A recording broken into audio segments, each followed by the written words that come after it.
على لوران بلان اتخاذ جراءة أكبر نعم. الضغط، ولكن ممكن تكلفه، لكن الشوط الأول أعتقد أن الاتحاد لو عمل الضغط تسبب مشاكل للهلال. على كل حال أذهب مجددا للكرام شاري القرني ومحمد حسين وأحمد النفيسة في الوصف والتعليق.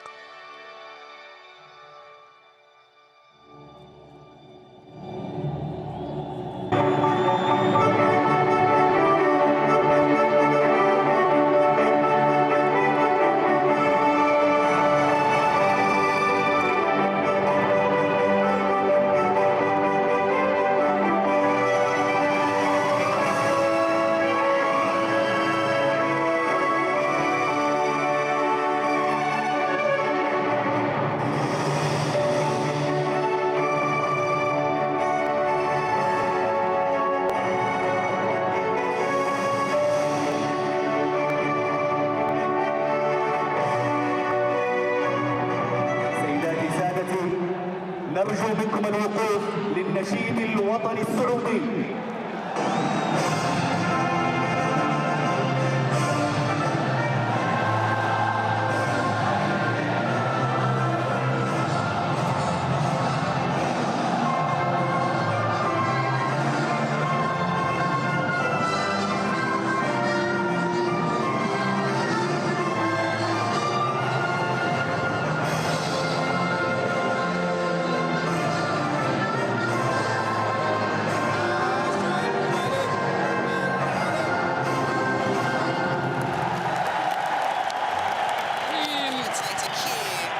بسم الله الرحمن الرحيم. سيداتي آنساتي سادتي، مرحبا بكم، طبتم وطاب مساءكم بكل خير، وأهلا وسهلا بكم في هذه القمة التاريخية، في هذه المباراة الكبيرة. شكرا تركي جديد، الشكر موصول لضيوفك الكباتن الكرام.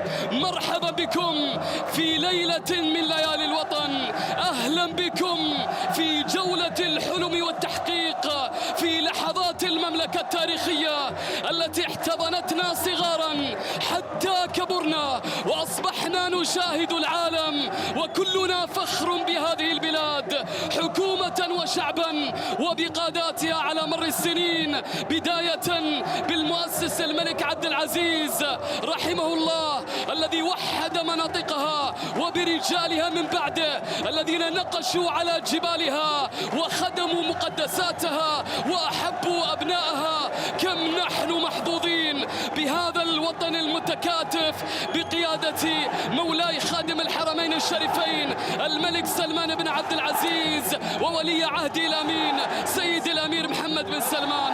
كل عام وأنت بخير يا وطن. يا لها من أجواء الهلال والاتحاد، القمة الكبيرة، المباراة المرتقبة من كل الوطن العربي في هذه الليلة المنتظرة من هنا من مدينة السادة الأمير فيصل بن فهد بالرياض. نشاهد الآن لاعبي الاتحاد والتحية الدائمة لجماهيرهم.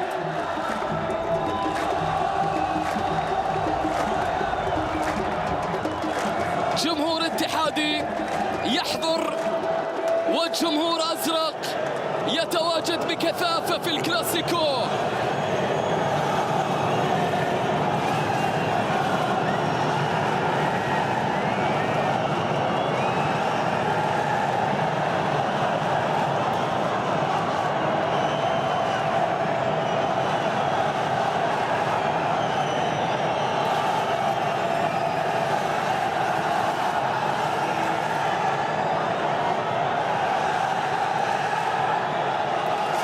يا لها من قمة، يا لها من مواجهة، إنها قمة الأجواء الملتهبة في معركة كلاسيكو العرب.